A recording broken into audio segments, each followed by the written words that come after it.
So, as we know, this generation has been defined by acquisitions. We've seen multiple acquisitions across the board, not just from Xbox, but Xbox has had the biggest ones with Bethesda and Activision Blizzard. We've seen Sony with Bungie, as well as a multitude of other smaller acquisitions. You've seen the Embracer Group try to buy up everything that they can, seemingly just to sell off whatever isn't working, cutting that fat. Then Tencent continuously is trying to grow through acquisition. So it's a time in the gaming industry where there has been consolidation across the board, and the writing is on the wall that this is going to continue. One of the things is that there are a lot of smaller gaming companies that have grown to a point where it's probably better for them to sell off because it's becoming more and more expensive to make games, and they might as well sell when they're hot. And it looks like this is going to continue in 2024, as we have this report here from Axios saying that the game industry investment and deals are going to be increasing in 2024. So we'll go through the article and we'll comment on it. It says mergers and acquisitions in the games industry are picking up after an extended quiet period, according to a new third quarter report from Drake Star Partners. And I wonder why there has been this quiet period in the last little while. Maybe it's because everybody has kind of been waiting for the decision on the ABK deal to see kind of how they will be able to move forward now that Xbox has closed this deal and has been approved. Maybe there's more confidence in being able to make acquisitions in the future, knowing that these regulatory bodies are going to push the deals through. Although Microsoft obviously went through a ton of heartache and hardship to get this deal passed, having to fight the FTC and fight the CMA and go through appeals process and make a bunch of concessions, but they did end up pushing it forward. And why does it matter? It's because consolidation will make gaming giants even bigger. The Xboxes, the PlayStations, and even potentially Nintendo is going to start taking part in some of this stuff. So here is what this company here is saying. Drake Star Partners are saying that they tracked 33 mergers and acquisition deals worth around $5 billion between July and September. By the sheer number of deals, that was a 2-year low, but the deal value exceeded 3 of the last 5 quarters when all the deals tallied in each period totaled less than $1 billion. So the deals are becoming less, I guess, in the numbers, but the value of them are becoming even more. And obviously a $69 billion acquisition of Activision Blizzard is the biggest in the history of gaming. I don't think anybody will be matching that or surpassing that anytime soon. Only company that could be able to do even a bigger number probably is a company like Microsoft or a Google or an Amazon or an Apple. One of those companies could potentially do something that big, but that's pretty much it. They say that merger and acquisition deals for 2023's third quarter included mobile gaming firms Playtica's purchase of Yuta Games and In-Play Labs for around $450 million, as well as the successful $1.7 billion offer led by Goldman Sachs to take educational gaming platform Kahoot private. And as we see, they're talking here about some more mobile gaming acquisitions, which, if you think about the entire stance of Xbox throughout the whole ABK deal, is that the deal was for mobile gaming. That is where the biggest opportunity for growth is for all of these companies here. They all know that. Yeah, it'd be great to get, for gamers like me and gamers watching this, to get some big AAA stuff all the time, but it's mobile gaming that has the easiest access into people's homes, hands, and wherever they are on the go. It's the part of gaming that makes the most money. It's the part of gaming that has the highest chance for growth, because everybody needs essentially a phone in today's day and age just to kind of operate in daily life things. So they know that that is the inroads to getting people into their ecosystem, getting people onto their mobile ecosystem, mobile platform. And it will be super interesting to see if Xbox actually does go out there and make a mobile gaming store to compete with the likes of Apple and Google. I think that would be a great idea. There definitely needs to be more competition in that arena. They say Drakes are also counted nearly $1 billion in private investment for the quarter, up from spring. Investments were primarily in PC, console, or blockchain companies. And what they're saying here is, based on our discussions with many of the top gaming companies in the last weeks, we expect the deal volume to increase steadily over the next year. And Metzger anticipates Tencent, which, not surprising, Sony, which we know that they're going to go out and try to grow by more acquisitions. It's not going to be all organically, like people like to say is the way that Sony grows.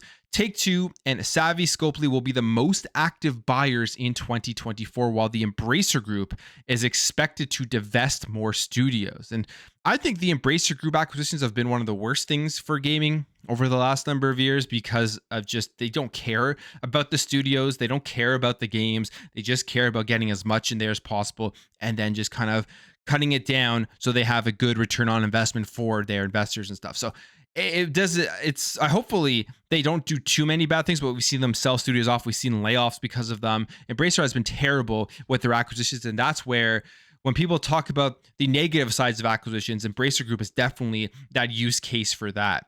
They say public companies including Nintendo, EA, and Exxon are sitting on $45 billion in cash and cash equivalents, setting up the potential for more mergers and acquisitions, according to venture capital firm Convoy Ventures. And we'll see. I would be kind of surprised, but not that surprised if Nintendo goes out there and does something big. I mean, Nintendo is doing very well. I feel like they are kind of in a different niche in terms of the consumer base that they do target, and that they are that family console. They definitely target a younger audience, and it is something out there that I think is just easier to digest for a lot of people to go out and buy. If you're a parent, you don't have to worry as much of the adult content on a Nintendo platform. But that may also change with the Nintendo Switch 2, that seemingly is going to be more powerful and probably going to have all of the same games that are going to be coming out on the current generation of consoles with the Series XS and the PlayStation 5. So what is next? This is just what they say. Well, it's true that it is harder for founders to raise an early stage round, and even harder to raise growth/late stage round compared to 2021. It's also true that we have never had more gaming focused venture capital funds than now. He pointed to Bitcraft's A16Z's gaming fund, Play Ventures, Griffin Gaming, V Games, and Makers Fund as examples, and said several of them are in the process of raising follow-up funds. Valuations have come down, but that also makes it more attractive for VCs to invest now in the future unicorns. So I would say 2024, we will see some more acquisitions. I don't think we'll see anything big here from Microsoft. We know they had that huge list of companies that they do want to go out and acquire. I feel like the next acquisition from Microsoft will be something more related to the Japanese market, as that's a place that they definitely want to grow. There's always people talking about Sega. That would obviously be the one that makes the most sense, because they do have a great relationship, and Sega is using the Microsoft technology with the cloud stuff, and for their Super game, they had that partnership that was announced a while back.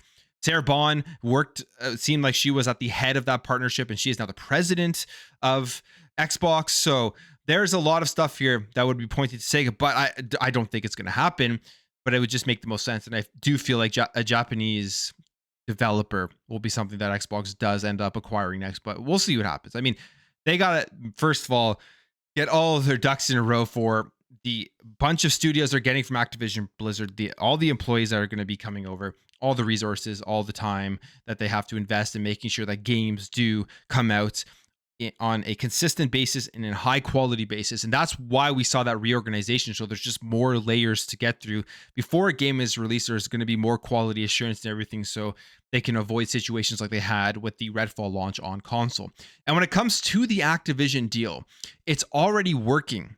Some data is suggesting for US adults, they're becoming more interested in Game Pass because this deal was completed.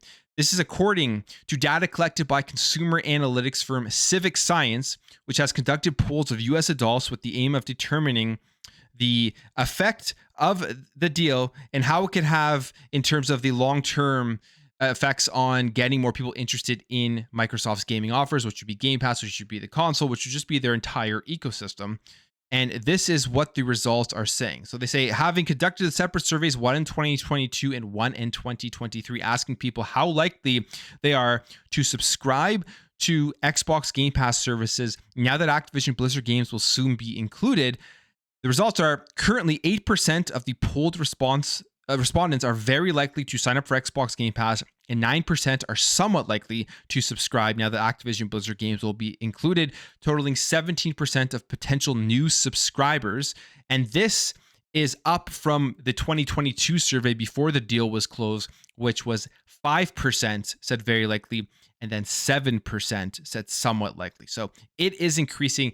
I feel like it will continue to increase after they make announcements. If they were to do this poll every 6 months or after a couple of months after an Activision Blizzard game has been announced and announced that it is coming into Xbox Game Pass, I feel like those numbers are going to skyrocket. When the next Call of Duty gets announced coming to Xbox Game Pass day one, the new one, if that happens in 2024, then those numbers will go up a ton because of how much that game sells and how many people are interested in that every single year. Now, they say that they do report some slight drops from 88% to 83% from 2022 to 2023. The number of people who replied that they're not at all likely to subscribe to the service now that Activision Blizzard titles are on the horizon. And they say here, with Xbox, Phil Spencer having recently confirmed that 2024 will be the likely point at which the publisher's games begin to arrive on Xbox Game Pass. So that's interesting. Less people now would say that they would not at all ever subscribe to the service itself. And then they say, interestingly, the sample size of the company's 2022 survey was reportedly slightly larger than the 2023 version, with the former being based on 2,978 responses to the latter 2,209 responses, which is likely due to the fact that the 2022 version responses were collected over slightly a longer time span. But I mean, at the end of the day, there you have it. This deal is going to be extremely important to gain subscribers to Game Pass for Xbox, and I think it's going to do very, very good. You're going to see the numbers go up by a decent percentage. Again, especially after they announce games coming into the service. When Blizzard comes out and announces their new game that they've been working on, I believe it's that survival game, and they say coming to Xbox Game Pass day one, PC and console, or even if it's just PC, whatever platforms it comes out on, that as well is there's going to be huge hype. We're hearing that BlizzCon, they're having a 2.5 hour show at the beginning, an opening show, and Xbox fans apparently should be watching it, as we do have this here from Jez Corden, who actually says this, if I can get to the right spot. Jez Corden mentioning this, saying that the opening ceremony is 2.5 hours long and that everyone is speculating that there could be Project Odyssey that they show off, which is their new survival game, but at the same time that Xbox fans should watch this show and maybe PlayStation fans may not be as interested. So I'm guessing it's going to be something to do with Xbox exclusivity with this game, or games coming over to Xbox Game Pass from the back catalog of games that are currently out. Who knows? But there will probably be something there for Xbox, and that too will increase the interest into people wanting to sign up into Xbox Game Pass or into the ecosystem.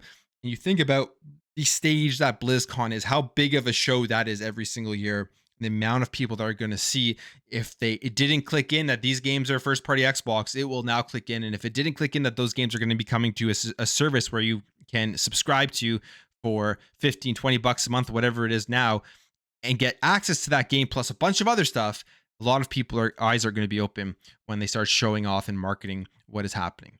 But I will end the video there, guys. If you did enjoy this video, make sure to hit that thumbs up. If you are new here, hit that subscribe, and I will catch you guys in the next video.